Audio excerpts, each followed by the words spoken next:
बनी, शाम पे आके बनी रे मैं तो दीवानी बनी। मीराबाईला समाज म्हणत होता, मिरे ज्या वयामध्ये लग्न करायचं, ज्या वयामध्ये संसार थाटायचा, त्या वयामध्ये हातात विना घेऊन देवाचं चिंतन करतीस। लोग कहे मीरा भैरे बावरी, बावरी म्हणजे वेडी। बाप कहे कुलनासी रे, स्वतःच्या बापाने मीराबाईला म्हणावं, मिरे माझ्या वंशाला बट्टा लावायला आली तू। एवढ्यावर थांबला नाही बाप। विष का प्याला राजाजीने भेजा, परमार्थासाठी एवढं करावं लागतं महाराज, तेव्हा जगाच्या मालकाची कृपा होती। तुम्हाला तर असं वाटतं एक कीर्तन झालं म्हणजे देव आपल्या घरी सालानच राहायला पाहिजे, एवढं सोपं नाही हो महाराज। ते MBBS व्हायचं असेल तर 30-35 वर्ष अभ्यास करावा लागतो महाराज। PhD व्हायची असेल तर 40 वर्ष एका विषयाचा अभ्यास करावा लागतो। IAS व्हायचं असेल, IPS व्हायचं असेल तर 15-15, 20-20 तास अभ्यास करावा लागतो महाराज। इथं जेवढ्या काही माझ्या मायमावल्या खरं सांगा माया हो, लग्न झाल्यानंतर लगेच दुसऱ्या दिवशी लोक तुम्हाला आजी म्हणतात का? नाही। संसारात आजी होण्यासाठी 40 ते 45 वर्ष लागतात। पहिले एखादं लेकरू व्हावं लागतं, ते लेकरू मोठं व्हावं लागतं, त्याचं लग्न व्हावं लागतं, त्याला लेकरू झालं की मग तुम्ही आजी। मग संसारात जर आजी होण्यासाठी 45 वर्ष लागतात तर परमार्थ तुमच्या माझ्या बापाची ठेव नाही केले की लगेच व्हायला। एवढं सोपं नाही आहे। आपल्या लक्षात फक्त एकच प्रमाण आहे, तुका म्हणे सोपे आहे सर्व होणे, पण खाली खुटी ठोकलेली तुकोबरायने, शहाणा तो धनी। जे जगद्गुरु तुकोबराय सोपं सांगतात त्या जगद्गुरु तुकोबरायचा दुसरा अभंग पहा, भक्ती तो कठीण शुळावरील पोळी, निवड येतो बळी विरळा शूर। म्हणून मीराबाई परत नाही, सिय राम कथा कितनोने लिखी पर तुलसी जैसी मर्याद कहा। प्रभू रामचंद्राच्या चरित्रावर अनेक विद्वानांनी आपली बुद्धी खर्च केली, पण तुलसीदासांनी जी मर्यादा वापरली ती कोणाला जमली? तसं प्रत्येक खंबामध्ये नरसिंह भगवान परमात्मा आहे, लेकिन काढन को प्रल्हाद कहा। म्हणून माझी विनंती दादा तुम्हाला, माणसाचं जीवन हे शुद्ध रंगामध्ये नाहलं पाहिजेत। कसं राहिलं पाहिजेत? शुद्ध, बाकी काहीच नाही। शुद्ध रंगामध्ये जे नाहले ना महाराज, वेडा झालो वेडा झालो वेडी याचे, माझी मज झाली अनावर वाचा, छंद या नामाचा गोविंद असनी गोविंद शयनी गोविंद त्या मनी। हे सगळा जो रंग आहे तो सर्व कोणता रंग आहे? शुद्ध रंग आहे। तुकोबराय देवाला सांगता, देवा बाकीची काही अपेक्षा नाही, मी तर या मताचा महाराज आहे, बाकी देवाला काय मागता महाराज तुम्ही? न मागता त्यानं तुम्हाला सर्व दिलं। तुमच्या तोंडामध्ये दात नसताना आईच्या स्तनामध्ये दुधाची निर्मिती केलेली माझ्या जगाच्या मालकाने। दात आल्यानंतर जेवणाची व्यवस्था होणारच आहे। देवाला मागत असताना फक्त एवढं मागा, इतना तो करना स्वामी हो जब प्राण तन से निकले, गोविंद नाम लेकर तब प्राण तन से निकले। म्हणा त्या देवाला, देहांत काले तुम सामने हो, बंसी बजाते दिल को लुभाते, यही गीत गाते मैं तन्नांत त्यागो, गोविंद दामोदर माधवेती।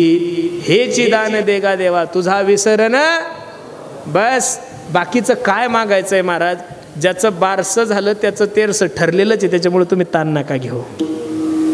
संसाराची काळजी करूच नका, संसार कोणाचाही होतो, करावा लागतो तो परमार्थ।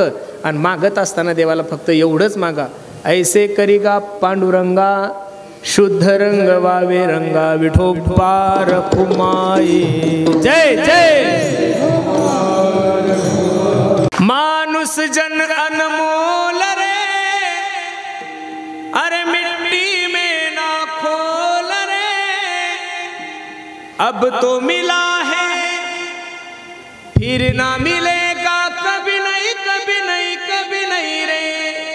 आंधळ्या एखाद्या माणसाकडे 10-12 म्हशी असाव्या, म्हशी चारण्यासाठी शेतात गेला, आपली म्हैस दुसऱ्याच्या शेतामध्ये जाऊ नये म्हणून मनुष्य काय करतो? हले हो, हा शब्द आहे तुमच्याकडं, हल्या हो। संध्याकाळी घरी येतं, दिवसभर हल्या हो करणारा माणूस जेवण करतं, दूध काढतं, दूध डेअरीला नेऊन देतं आणि झोपतं। दिवसभर हल्या हो करणारा माणूस झोपीसुद्धा हल्या हो करतं ना। याचं कारण काय? दिवसभर कशाचं चिंतन केलंय त्यानं? म्हशीचं चिंतन कशाचं केलं? अरे दिवसभर केलेलं म्हशीचं चिंतन जर तुम्हाला स्वप्नात सोडत नसेल तर अनादी कालापासून करत आलेले संसार एवढ्या सहजासहजी कसा सुटल? आपले बापदाद्यांनी तेच केलं. किती गोडप्रमाणे ऐका. अजमेला पंजमेला बाप मसना गेला. अजमेला पंजमेला बाप मसना गेला. देखत देखत ना तू पण तोही तैसा झाला. उठा उठा जागा पाठी भय आले मोठे. आपल्या बाप दाद्यापासून करत आलेले संसार एवढ्या सहजासहजी कसा खोटा वाटेल? हे उदाहरण जर तुम्हाला कमी वाटत असेल तर अजून एक छोटंसं उदाहरण सांगतो. पूर्वी माझ्याकडे गाडी नव्हती, त्यावेळेस मी एसटीने प्रवास करायचो. थोडं लक्ष द्या माझ्याकडे फक्त. कीर्तन संपलं, मला संध्याकाळचा प्रवास करायचा होता, पण गावातील लोकांनी सांगितलं म्हणे महाराज रात्री 11च्या नंतर गाडी नाही, सकाळी 8 वाजता गाडी, तुम्ही आराम करा, सकाळी उठून जा. मी आपलं कपडे वगैरे काढले, लुंगी लावली आणि झोपण्यासाठी गेलो. मी झोपायच्या अगोदर त्या घरमालकाचा मुलगा त्या बाजेवर बसलेला होता, तो झोपलेला नव्हता. आणि रात्री 1-2च्या सुमारात तो असं करत होता. मी विचार केला रात्रीचे 1 वाजले, हा काय देवाचं चिंतन करत असेल. पण मी प्रवासानं किर्तनानं थकल्यामुळे मी लगेच अंगावर घेतला आणि झोपलो. सकाळी 5 वाजता मी स्वच्छालयाला उठलो तरी त्याचा हाच दणका चालू होता. मग तर माझी श्रद्धा अजूनच वाढली. मी पहिलं स्नान केलं आणि त्याच्या वडिलाचं दर्शन घेतलं. म्हणलं धन्य माता पिता. ओ दादा, ओ बाबा, काय भाग्यवान बाप आहात तुम्ही. तो म्हणे काय झालं महाराज? रात्री 2 वाजेपासून सकाळी 5 वाजे लोक तुमचं पोरग देवाचं चिंतन करत होतं. बाप माझ्याकडे पाहत होता ना हसत होता. म्हणे महाराज माझं पोरग, माझं छे तसल्या भानगडीत नाही ते. म्हणजे ही भानगड वाटते लोकांना. काय झालेलं आहे काही कळत नाही. पांडुरंग बाबा, माझ्या मनात एक खंत आहे. आज वारकरी संप्रदायाचं योगदान महाराष्ट्रामध्ये जेवढं आहे तेवढं कोणाचंच नाही आहे महाराज. तरी सुद्धा संप्रदायाच्या लोकांकडे बघण्याचा दृष्टिकोन लोकांचा अजून काही एवढा विशेष नाही आहे. दिवाळीच्या वेळेस माझं पुण्यामध्ये कीर्तन होतं इथं जवळच. माझी छोटी मुलगी एक 7 वर्षाची, ती म्हणे मला बाप्पू यायचं तुमच्यासोबत, मला शॉपिंग करायची. मला काही हरकत नाही, चाल. मग आता कीर्तन झालं, आम्ही एका मॉलमध्ये गेलो. आता ती गेली पळतच पुढं. तिला म्हटलं तुला जे घ्यायचं ते घे. आणि मी ज्यावेळेस धोत्रावर त्या मॉलमध्ये गेलो तर त्या मॉलचे लोक माझ्याकडे असं पाहत होते की त्यांना वाटलं हे जनावर नेमकं आलं कुठून. आता बऱ्याचशा वेळेस मुंबईला कुठं जायचं असलं, नागपूरला, तर लोक गाडी घेऊन जाण्यापेक्षा फ्लाईटनं तिकीट करतात. महाराज याय जायला सोपं आहे. विमानतळावर जरी एखादा धोत्रावाला महाराज दिसला ना, तिथले ते बावळे लोक असं बघतात आपल्याकडे, अरे तिकीट आम्ही काढले. तुम्ही ज्या गाडीत जाणार आहात फ्लाईटमध्ये, त्याच फ्लाईटमध्ये आम्ही जाणार आहोत. तरी सुद्धा लोकांचा बघण्याचा दृष्टिकोन अजून सुद्धा लोकांचा चांगला नाही आहे. ते झालं आणि सर्व तो मॅनेजर होता. तो मॅनेजर म्हणे महाराज तुम्ही कसं काय मॉलला? अरे म्हटलं माणूस आहे मी. म्हणजे धोत्राकडे बघून लोकांना असं वाटतं की महाराज लोक म्हणजे माझा. मी त्याला म्हणलं पेमेंट वगैरे केलं, 25-30 हजार रुपयाची खरेदी केली. तिनं पैसे दिले आणि त्या मॅनेजरला बोलवलं. म्हणलं मॅनेजर इकडे. तो म्हणे काय महाराज किती पेमेंट आहे तुला? तो म्हणे मला 40,000 रुपये पेमेंट आहे म्हणे. काय म्हणला? मला 40,000 रुपये पेमेंट आहे. म्हणलं मूर्खा 40,000 पेमेंट आहे तरी तू हसतो माझ्याकडे, मला ₹1,00,000 रोज आहे. काय म्हटलं मी त्याला? ₹1,00,000 रोज आहे. तुझ्यासारखे 4 लोक मी नोकर ठेवू शकतो. विनोद सोडून द्या महाराज. जे धर्माचा प्रचार करतात, ज्यांनी संप्रदाय जिवंत ठेवला, जे रात्रंदिवस मृत्यू हातात घेऊन फिरतात, तरी सुद्धा या समाजाचा बघण्याचा दृष्टिकोन अजून पाहिजे तेवढा नाही बदलला महाराज. माझी तर इच्छा आहे संप्रदायातल्या कीर्तनकाराने गाडीतून उतरल्यानंतर ती गाडी सुद्धा साधी नको, लँड क्रुझर गाडी पाहिजेत महाराज. हेलिकॉप्टरमधून कीर्तन केले पाहिजेत. मी तर माफी मागून एक वाक्य बोलतो. आज जर माझे तुकोबराय हयात असते, हयात असते तर मी नारदाच्या गादीवरून सांगतो माझ्या जगद्गुरु तुकोबराने हेलिकॉप्टरनं कीर्तन केले असते महाराज. खरं सांगतो तुम्हाला. बरं संप्रदायातल्या माणसानं का ऐश्वर्यात जगू नये? जगलंच पाहिजेत. आम्हाला परंपरा कोणाची माहिती आहे? राजयाची कांता काय भीक मागे, राजयाची कांता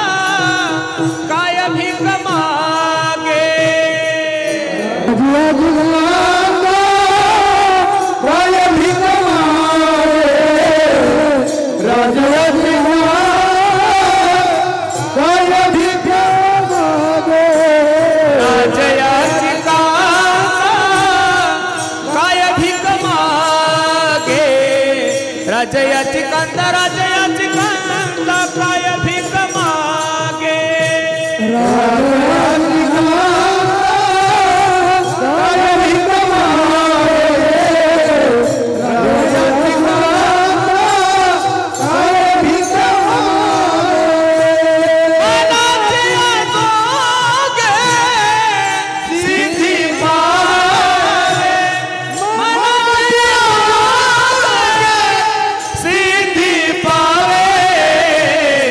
श्री गुरु सारीखा असता पाठीला श्री गुरु सारीखा असता पाठीला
मला म्हणत होता म्हणे महाराज माझं पोरग माझं छे छे छे छे छे छे तसल्या भानगडीत नाही येते.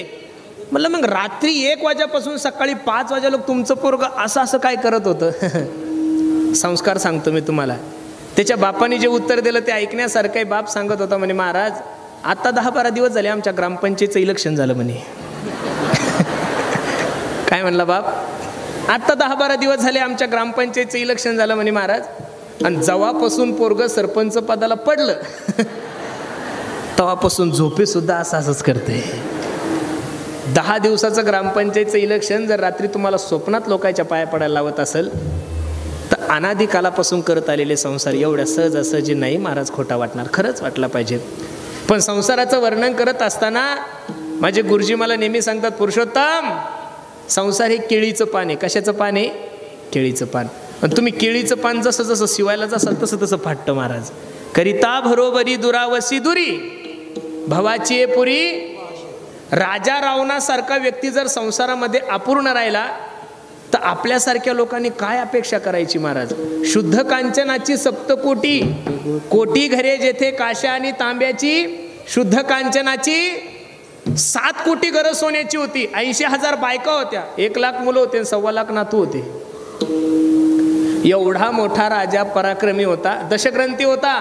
6 शास्त्र 4 वेद मुखोद्गत होते. राजा रावणासारखा संगीतामध्ये तज्ज्ञ कोणी नव्हता. राजा रावणासारखा संस्कृतामध्ये तज्ज्ञ कोणी नव्हता. आणि भगवान शंकराचा 1 नंबरचा भक्त होता. एवढं ऐश्वर्य असून सुद्धा त्यानं संसारामध्ये काही अपेक्षा केली होती की खारा समुद्र गोड करील 1, स्वर्गाला शिडी लावील 2 आणि सोन्याला सुगंध आणील 3. मग एवढा मोठा पराक्रमी राजा जर संसारात अपूर्ण आहे तर आपल्यासारख्या 4-4, 5-5 गुण ठेवायला डोकं लावायचंच नाही. मी तर या मताचा महाराज आहे.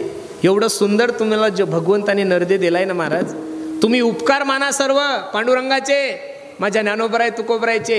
एवढ्या मोठ्या महामारीमध्ये एवढ्या मोठ्या करोनाच्या संकटामध्ये तुम्ही आणि मी आजच्या तारखेमध्ये जिवंत आहात असं समजा. उर्वरित आयुष्य माझ्या पांडुरंगाने तुम्हाला बोनस दिलंय. काय दिलंय. बर्वे झाले आजीवरी नाही पडिलो मृत्यूच्या हारी वाचोनी आलो येथवरी उरले ते हरी तुम्हा समर्पण. आता उर्वरित काळामध्ये देवाचं चिंतन करा. मी तर दररोज सांगतोय जिंदगी जब तक रहेगी फुर्सत ना होगी काम से कुछ समय ऐसा निकालो प्रेम करो भगवान से. अगदी थोडा विषय महाराज तुम्हाला. क्षणभंगूर जीवन की कलिका कल प्रातको खिलीना, हे काळा न काळाची तोंडी घातली लोणियाची उंडी, माशी पाख पाखरी तव हे सरे. क्षणिक आहे, कधी जाईल काही सांगता येत नाही. तुम्ही चांगली गाडी घेण्यासाठी जा, गाडीची गॅरंटी आहे. चांगला मोबाईल घेण्यासाठी जा, मोबाईलची गॅरंटी आहे. चांगला माईक घेण्यासाठी जा, माईकची गॅरंटी आहे. या जगामध्ये गॅरंटी फक्त माणसाची नाही आहे. कपातलाच्या कपात असतो, बशीतला बशीत गेला. चहा पित होता म्हणे, मरायला उशीर लागत. मग अगदी थोडा विषय तुमच्याकडे आणि माझ्याकडे शिल्लक आहे. राष्ट्रसंत तुकडोजी महाराज तर सांगतात, बाबा तूने जीवन गवा दिया, जिसे पाना था उसको तो खो दिया, अमृत को छोड़ा पीता शराब तू, हरि भजन को मुख मोड़ दिया, पैसों के खातिर करता मिलावट, नेकी और नीति को भूल गया, तूने जीवन गवा दिया, जिसे पाना था उसको तो खो दिया. एवढा 3.5 हाताचा नरदे तुमच्या आणि माझ्या जीवनामध्ये प्राप्त झालाय ना मायबाप. संधीचं सोनं करा, वेळ नका वाया घालू. मी दररोज कीर्तनातून सांगतोय, गेलेला पैसा कमावता येईल, गेलेली सत्ता परत मिळेल, गेलेलं पद परत मिळेल, गेलेली बायको परत मिळेल, पण जीवनामध्ये एक गोष्ट कधीच परत मिळत नाही. Life is not once more. त्याच्या हातात कावळा सापडावा तसा नरदेह सापडलाय. म्हणून बसणाऱ्या सर्व मंडळीला माझी विनंती आहे, मी सर्व मायबापांना विनंती करतोय, अरे गाडी येण्यापूर्वी बस स्टॉपवर जात जा. गाडी येण्यापूर्वी बस स्टॉपवर जात जा. गाडी निघून गेल्यानंतर जीवनामध्ये फक्त पस्तावाच करावा लागतो. म्हणून वेळ आहे तोपर्यंत देवाचं चिंतन करा. मला समाधान आहे महाराज, या मंडपाचा जर सर्वे तुम्ही केलाय ना, तर या मंडपामध्ये 70% महिलांची उपस्थिती महाराज. किती? 70. आणि राहिलेल्या 30% 20% तरुण आहे. किती टक्के तरुण आहे? 20% तरुण आहे. आणि 10% वयस्कर मंडळी आहे. विठ्ठल विठ्ठल विठ्ठल विठ्ठल विठ्ठल विठ्ठल विठ्ठल विठ्ठल. हे वातावरण पाहिलं, इथला आनंद पाहिल्यानंतर कीर्तन करायची इच्छा नाही, नुसतं तुमच्याकडेच पाहायची इच्छा आहे. या अभंगाचं 3रं चरण खूप सुंदर आहे. पुरे पुरे आता नको दुजियाची सत्ता. आम्हाला जर अशी धर्मसत्ता असेल ना महाराज, तर मरेपर्यंत आम्हाला अन्नाचीच सत्ता पाहिजे, दुसरी कोणाचीच सत्ता नको. काय ईश्वर आहे. मी खरं सांगू का महाराज, या महाराष्ट्रातल्या प्रत्येक आमदाराने, या महाराष्ट्रातल्या प्रत्येक खासदाराने जर जीवनामध्ये आमच्या अन्नाचा जर आदर्श घेतला ना महाराज, तर महाराष्ट्रातलं क्रांती होईल महाराज. खरं सांगतो तुम्हाला. एवढा हा जो समाज जमा झालाय, हा अन्नाचं प्रेम आहे महाराज. आणि विशेष आहे, 4था दिवस आहे, अजून सुद्धा हा बाबा स्टेजवर सुद्धा नाही आलेला महाराज. नाही तर काही काही लोक खालून चिठ्ठ्या देतात, महाराज अभंग जाऊ द्या, आमचं नाव घ्या हो. आणि तो चुकून जरी नाव घेतल्या गेलं तरी अण्णा रागवतात. काय नावाची अपेक्षा आहे महाराज? अण्णा काही तुमच्या मावळापुरते प्रसिद्ध नाहीये, पुणे जिल्ह्यापुरते नाहीये, महाराष्ट्रात ब्रँड आहे महाराज. तो ब्रँड जसा BMWचा ब्रँड आहे, जसा ऑडीचा ब्रँड आहे, जसा आयफोनचा ब्रँड आहे, तसा एवढ्या कमी वयात एवढ्या प्रसिद्धीचा ब्रँड जर कोण असेल या महाराष्ट्रामध्ये, फक्त सुनील अण्णा आहे महाराज. आणि ते कार्य काय करतात काय नाही करत त्याच्याशी आम्हाला काय, आमचा मतदारसंघच नाही हा. तरी पण सांगतो, त्यांच्या पाठीमागं जी ताकद आहे ना महाराज, तर मी नारदाच्या गादीवरून सांगतो, ही फक्त आणि फक्त माझ्या वारकऱ्यांची ताकद आहे महाराज. म्हणून पुरेपुरे आता नको दुजियाची सत्ता. एवढा सुंदर नरदे तुमच्या आणि माझ्या जीवनामध्ये प्राप्त झालाय ना, संधीचं सोनं करा. मी खरं सांगू, देवाचं चिंतन करा, वेळ नका वाया घालू. करा रे बापानो साधन हरीचे, झनी करणीचे येणे नो हे जन्म यमाची यातना, ऐशी या साधना करा. काही एवढा सुंदर नरदे प्राप्त झालाय ना, राम राम स्मरा आधी लाहो करा गाठ घाला मुळबंदी सांडा वाऊगिया उपाधी लक्ष लावून राहा गोविंदी गा. विनवितो सकळ जना कर जोडून थोर लहाना दान इतुले द्या मज दिना म्हणे तुकया बंधू राम म्हणा. आणि एवढं सांगून जर तुम्ही लोकांनी नाही ऐकलं तर नाथ महाराज किती गोड वर्णन करतात. हा हे जरी नाही काल मग दुसरा येईल हे जरी नाही काल हे जरी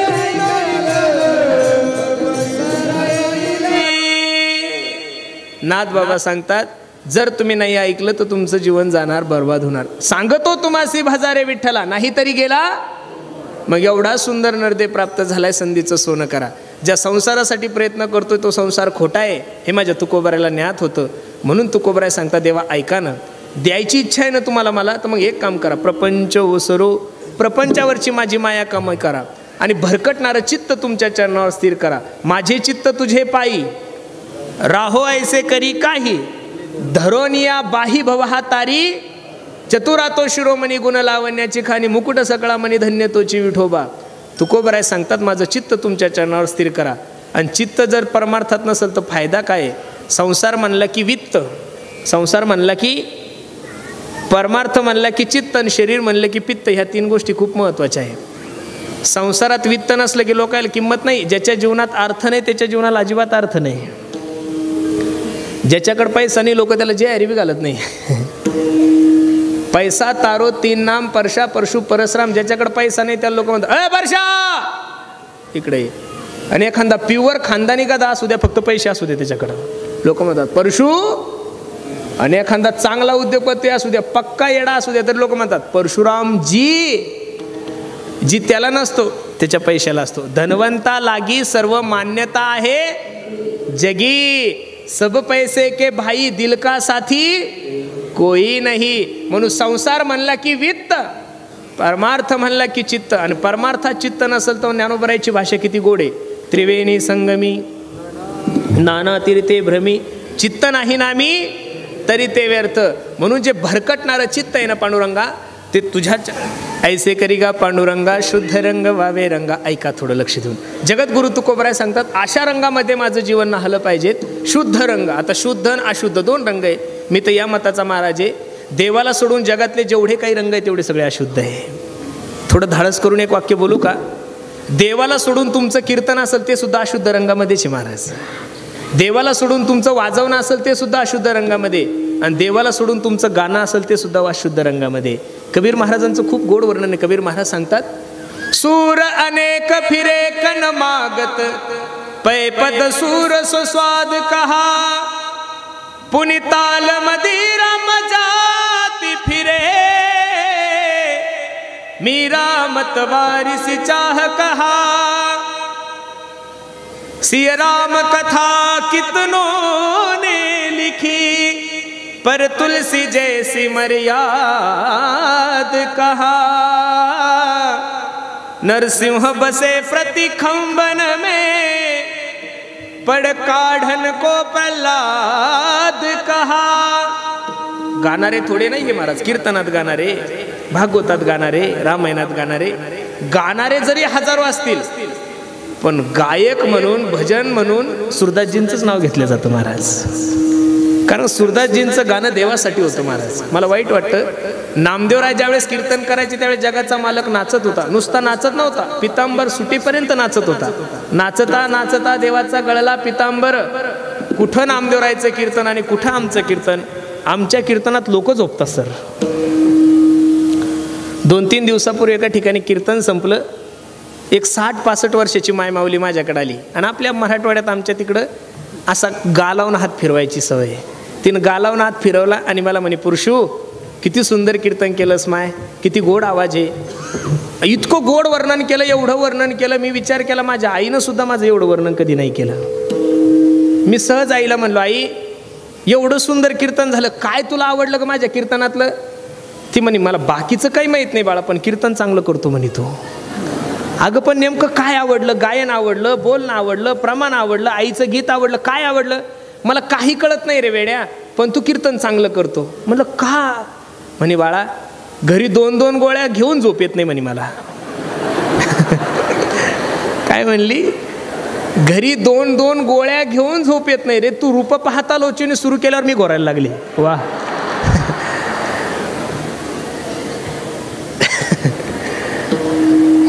काय बोलतील बिचाऱ्या, काय नाही देव जाणे. वर्णन मायमावल्यांनीच करावं आणि निंदेच्या बाबतीत तर नादच नाही महाराज. त्या मुंबईला माझं कीर्तन संपलं, एक मायमावली म्हणे दादा चहा घ्यायला चालता का. मी गेलो चहा घ्यायला.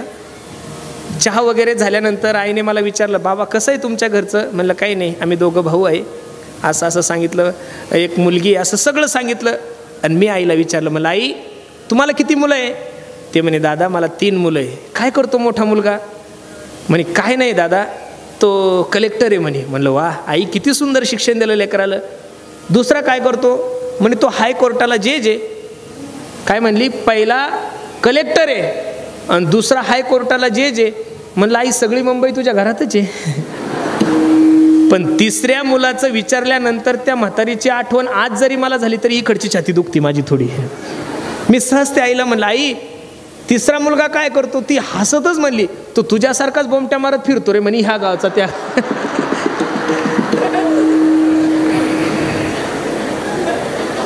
गाणं सांगत होतो मी तुम्हाला. सूर अनेक फिरे कन मागत पैपद सूर स्वाद कहा. कीर्तन करणाऱ्या मायमावल्या खूप आहे महाराष्ट्रामध्ये. रामायण करतात, भागवत करतात, कथा करतात. पण नाव फक्त मीराबाईंचंच घेतलं जातं महाराज. नाव फक्त जनाबाईचंच घेतलं जातं. वेड्या झाल्या. आई माझी मायेचा सागर दिला तिने जीवनाला आकार. तळपत्या उन्हात आणि रखरखत्या रानात राहिली समाजासाठी तू ग कष्टाच्या घामात. कधी मिळेल मुठभर घास, कधी घडे तिला उपवास. ओल्या मातीतून चालताना तुडविले काट्याचे फास. आई माझी मायेचा सागर दिला तिने जीवनाला आकार. नभीची चांदणी तू ग चंद्राची कोर. शीतल तुझी छाया मला हवी जीवनभर.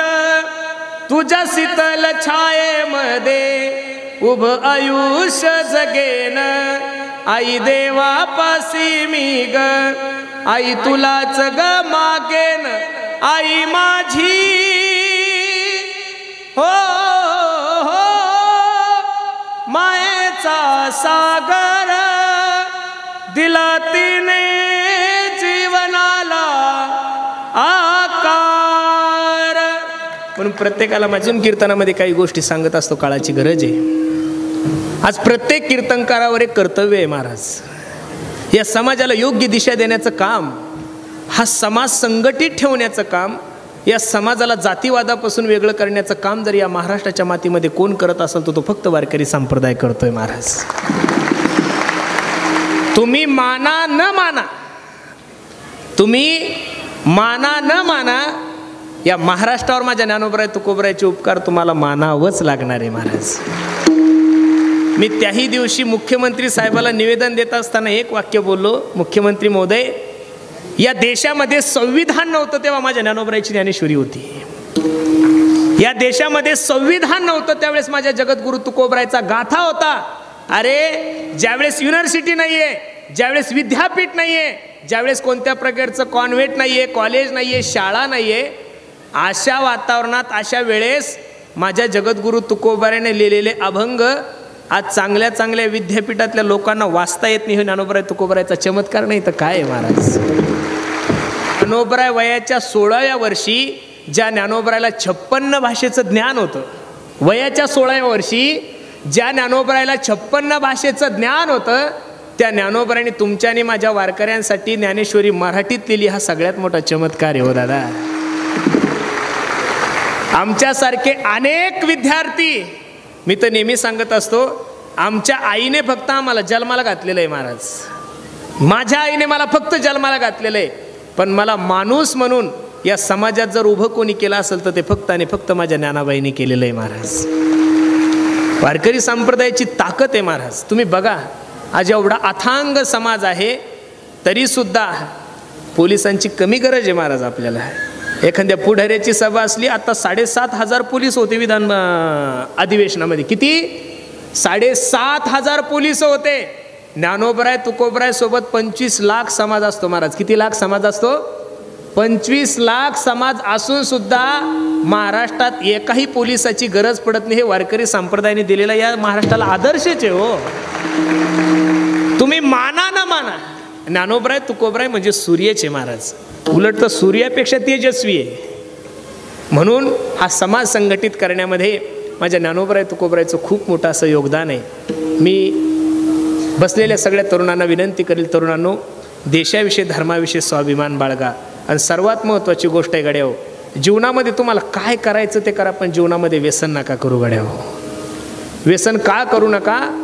कारण की जीवनामध्ये सगळ्यात मोठा कलंक जर काय असेल, या भारताला पाकिस्तानपासून भीती नाही आहे, या भारताला बांगलादेशपासून भीती नाही आहे, या भारताला ना नक्षलवाद्यापासून भीती ना आतंकवाद्यापासून भीती आहे. या देशाला सगळ्यात मोठी भीती जर कशापासून असेल तर ती फक्त व्यसन, व्यसन आणि व्यसन.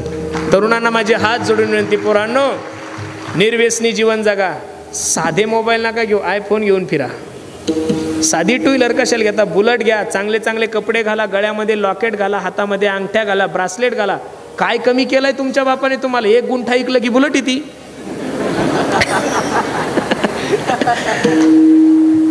पण दारू पिऊन तुमचंही जीवन बर्बाद नका करू आणि दुसऱ्याच्या लेकीबाळीचंही जीवन बर्बाद नका करू. इथं बसणाऱ्या जेवढ्या काही माझ्या तरुण मुली आहे, मी तुमचा छोटा भाऊ म्हणून तुम्हाला मार्गदर्शन करीन. मुलींनो, मुलाकडं प्रॉपर्टी किती हे नका पाहू, त्याचा बंगला किती VIP हे नका पाहू, तो कोणत्या पोस्टवर हेही नका पाहू. एखाद्या निर्व्यसनी मुलासोबत लग्न करा, त्याच्या गळ्यामध्ये पवित्र तुळशीची माळ असू द्या. तो तुम्हाला गाडी नाही देणार, तो तुम्हाला बंगला नाही देणार, तुम्हाला सोनं नाही देणार, पण त्या गरीब मुलासोबत, निर्व्यसनी मुलासोबत तुम्ही जेवढ्या आनंदानं संसार करसाल तेवढं 50 एकरावाल्या बेवड्यासोबत नाही करू शकत. आणि याचा प्रॅक्टिकली जर अनुभव तुम्हाला घ्यायचा असेल तर तुमची एकुलती एक मुलगी एखाद्या बेवड्याला देऊन पहा, म्हणजे तुम्हाला कळलं दारू किती वाईट आहे. तुमची एखादी एकुलती एक बहीण एखाद्या दारुड्याला देऊन पहा, म्हणजे तुम्हाला कळलं दारू किती वाईट आहे. मला आनंद वाटतोय महाराज, आजच्या कार्यक्रमाची खरी आकर्षकता ना सुनील अण्णा आहे, ना पुरुषोत्तम पाटील आहे, ना गायक आहे, ना मंडप आहे. माझ्या पाठीमागं जे धर्माचे खांब उभे आहे, हे खरं या कार्यक्रमाची शोभा आहे. मला आनंद वाटला महाराज. मला स्वाभिमानानं सांगा वाटतं महाराज, या महाराष्ट्राला जगवतो सुद्धा, या देशाला जगवतो सुद्धा शेतकरी. लक्ष देऊन ऐका बरं वाक्य. या देशाला जगवतो सुद्धा शेतकरी आणि या देशाचं रक्षण सुद्धा माझ्या शेतकऱ्याचेच मुलं करतात. लिहून घ्या वाक्य माझं.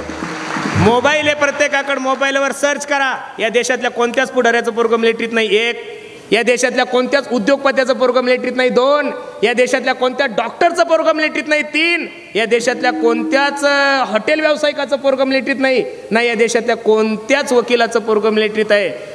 जेवढे काही मिलिटरी माने, जेवढे काही जवान आहे, तेवढे फक्त आणि फक्त माझ्या गोरगरीब शेतकऱ्याचे मुलं आहे. याचा सार्थ अभिमान असला पाहिजे.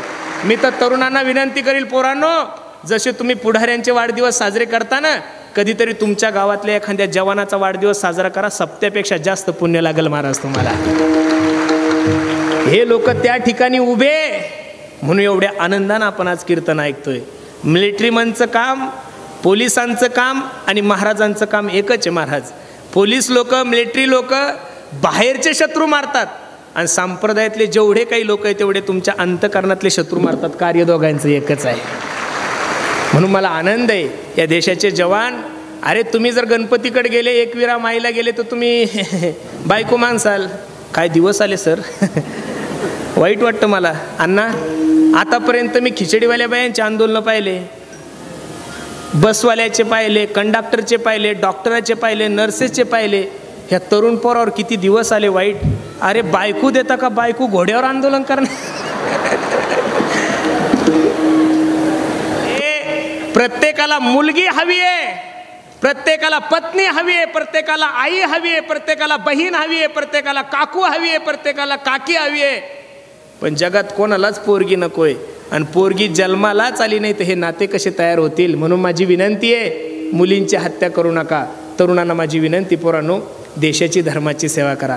छत्रपती शिवाजी महाराज यांचे आपण वारसदार आहोत. महाराज, कुठं माझ्या राजाचं कार्य, कुठं तुमचं आमचं कार्य, कधीतरी विचार करा माझ्या राजाचा. मी एक सांगू का महाराज तुम्हाला, आपण भाग्यवान लोक आहोत की भारतासारख्या पवित्र देशामध्ये तुमचा आणि माझा जन्म झाला आहे. तुम्ही कधी बसणाऱ्या मंडळींनी विचार केला का भारताला भारत माता ही संज्ञा का आहे? याचं कारण भारताचा स्वभाव एवढा चांगला आहे, जे लोक आमच्यावर प्रेम करतात त्यांच्यावर तर आम्ही प्रेम करतोच, जे लोक आमच्यावर प्रेम करतात त्यांच्यावर तर आम्ही प्रेम करतोच, पण जे पाकिस्तानी सैन्य माझ्या हिंदूंच्या जवानांवर गोळ्या घालतात त्या पाकिस्तानी सैन्यांना सुद्धा दिवाळीची पहिली मिठाई देणारा या जगामध्ये पहिला देश जर कोणता असेल तर तो भारत आहे. म्हणून तुम्ही कधी असं ऐकलं का भारत माता, पाकिस्तान चुलता, अमेरिका मावशी, लंडन दिदी? नो नो नो, फक्त भारत माता. आणि त्यातल्या त्यात आपण एवढे भाग्यवान आहोत की आपण महाराष्ट्रासारख्या राज्यामध्ये जन्माला आलेलो आहोत. आणि त्याच्याही पेक्षा भाग्यवान असे आहोत की आपण पुणे जिल्ह्यात जन्माला आलेलो आहोत. आणि त्याच्यापेक्षा भाग्यवान असे आहात की एकीकून तुम्हाला ज्ञानोबरायची कूस आहे आणि एकीकून तुम्हाला जगद्गुरु तुकोबरायची कूस आहे. म्हणून तुमच्यासारखे भाग्यवान जगात दुसरे कोणीच नाही आहे महाराज. म्हणून माझी तरुणांना विनंती, देशाविषयी धर्माविषयी स्वाभिमान बाळगा. प्रत्येकाने व्यसनापासून दूर राहा. मला आनंद आहे आज जर सगळा तरुण जर संप्रदायाकडे वळाला ना महाराज. परवा दिवशी मी 31 डिसेंबरचं कीर्तन नागपूर जिल्ह्यामध्ये केलं तर कमीत कमी एवढाच समाज होता, 10 ते 20 हजार समाज होता आणि त्याच्यामध्ये 12,000 तरुण मुलं कीर्तनाला होते महाराज. किती? 12,000. तर ही जे परिवर्तन चाललंय याच्यासाठी योगदान फक्त आणि फक्त माझ्या वारकरी संप्रदायाचं आहे. मी दररोजच सांगतोय, स्वामी तिन्ही जगाचा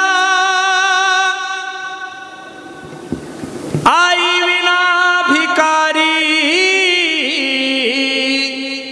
स्वामी तिन्ही जगाचा आई विना भिकारी. उत्तरे हाती घेऊन आम्ही ज्या संप्रदायामध्ये चालतो महाराज, त्या संप्रदायामध्ये स्वतःचा बाप परमार्थाच्या विरोधात गेला होता, हिरण्यकश्यपू. नरश आणि भक्त प्रल्हादासमोर हिरण्यकश्यपूला फाडलं तरी सुद्धा दया आली, कारण तो बाप कोणाच्या विरोधात गेला होता? धर्माच्या विरोधात. बाकीचे चिल्लर लोक जाऊ द्या हो, माझा स्वतःचा बाप जरी ज्ञानोबराय तुकोबरायच्या विरोधात गेला तर मी बापाचा त्याग करील एवढं प्रेम ज्ञानोबराय तुकोबरावर आहे महाराज. आणि का धर्माचा? म्हणून मला खूप आनंद आहे, तुम्ही जीवनातली सगळ्यात मोठी संपत्ती कमवली अण्णा. ज्ञानोबराय तुकोबराय तुमच्याकडून देशाची धर्माची सेवा अशीच करून घेऊ. आणि एवढ्या सगळ्या जनतेचा तुमच्या सोबत आशीर्वाद असल्यानंतर काय आहे महाराज.